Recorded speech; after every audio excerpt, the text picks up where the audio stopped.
On peut tout à fait imaginer avoir une pandémie comme celle du Covid-19, voire pire, tous les 10 ans.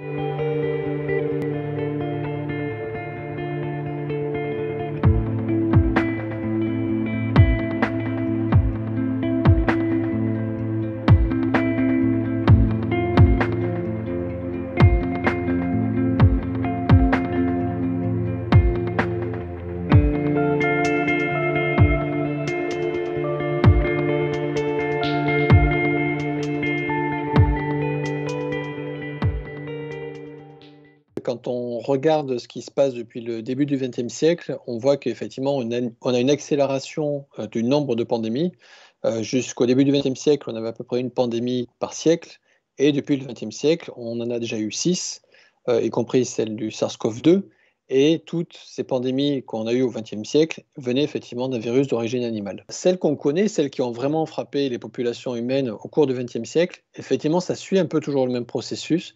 C'est-à-dire que c'est un virus qui circule d'abord dans la faune sauvage et qui ensuite saute, si je peux dire, sur l'homme. Ça peut être directement par des contacts avec la faune sauvage ou ça peut être via une interface avec des animaux domestiques, notamment avec les élevages, les cochons, la volaille, etc. Et après, donc le virus s'adapte à l'homme. Ça veut dire qu'après, le virus est capable de se transmettre d'humain à humain.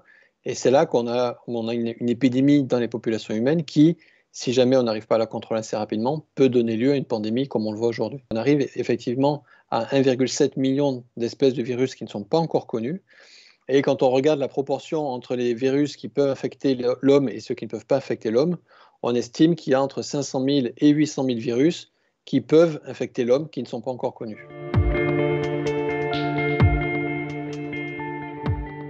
Quand on a une augmentation de la circulation des virus dans la faune sauvage, c'est très généralement dû à une perte de la biodiversité. En fait, les activités humaines vont faire qu'il y a des espèces animales qui servent de frein à la transmission des virus parce qu'elles ne peuvent pas être infectées.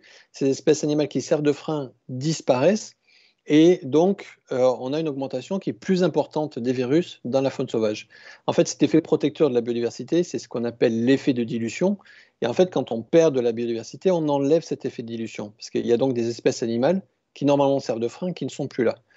Donc, les activités humaines vont faire que la biodiversité diminue, donc on va avoir de la faune sauvage de plus en plus infectée, et en même temps, les activités humaines qui font baisser la biodiversité, que ce soit la déforestation, l'urbanisation, le changement du paysage ou le commerce de la faune sauvage, ce sont toutes des activités qui nous mettent de plus en plus en contact avec la faune sauvage. Donc d'un côté, ces activités-là font qu'on est de plus en plus en contact avec la faune sauvage, et en plus, cette faune sauvage est de plus en plus infectée. Donc, on a vraiment une très très bonne combinaison pour avoir le déclenchement d'une épidémie, voire d'une pandémie. Ce qui va faire que le feu prend, c'est toute la connectivité mondiale. Donc, s'il y a des pathogènes, des virus qui émergent dans des zones très peu connectées, ça risque de rester très localisé. Si un virus qui est très bien adapté à l'homme commence à émerger, par exemple en Chine, la connectivité mondiale fait que ce qui va se passer fin décembre en Chine va se retrouver au bout de quelques mois dans le monde entier.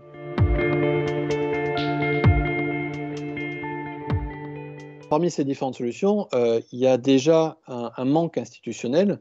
Nous, ce qu'on appelle, c'est la création d'une plateforme intergouvernementale pour la prévention des pandémies, comme il y a pour l'IPBES pour la biodiversité, comme il y a le GIEC pour le changement climatique, qui est une nouvelle plateforme intergouvernementale pour la prévention des pandémies, parce que le problème des pandémies, c'est que ça tombe justement dans une espèce de trou noir entre différentes institutions internationales. Ensuite, il y a des choses qu'on peut implémenter rapidement. D'abord, c'est un traçage du commerce de la faune sauvage. Ça, c'est un problème qui a un poids de plus en plus important sur la perte de biodiversité. Et c'est aussi un facteur important d'exposition des populations humaines aux virus qui circulent dans la faune sauvage. Donc, arriver à tracer ce commerce de la faune sauvage est quelque chose d'absolument essentiel afin de comprendre quand on a l'émergence d'un virus quelque part, de quelle espèce animale ce virus vient, et de pouvoir couper la propagation le plus rapidement possible. Et enfin, c'est taxer les différentes activités économiques à fort risque pandémique.